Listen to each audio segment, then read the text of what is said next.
Hello, this is Edith with the ClinicSense support team, and I'm excited to show you a new tips and tricks video on how to add a signature to your treatment notes. It's very easy to do this. The first thing that you will need to do is go to Setup and then click on Treatment Note Builder. Once on this page, you're going to select the note that you would like to update. Today, we're going to update our basic soap note.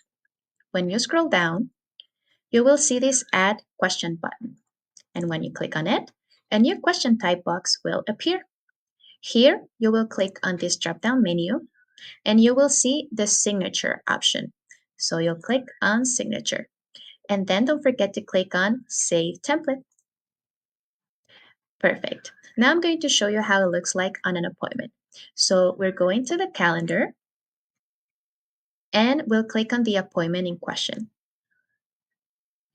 Here you will see the appointment details and then you'll click on the treatment note tab.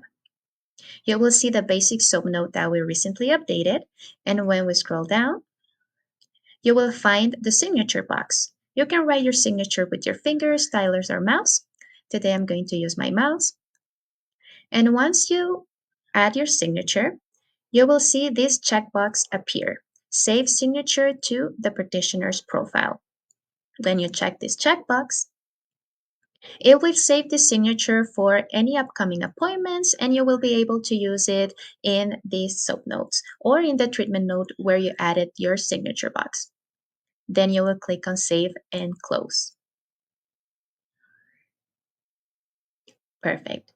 Now, when we schedule a brand new appointment and we go to the treatment note, we'll choose the soap note that we recently updated.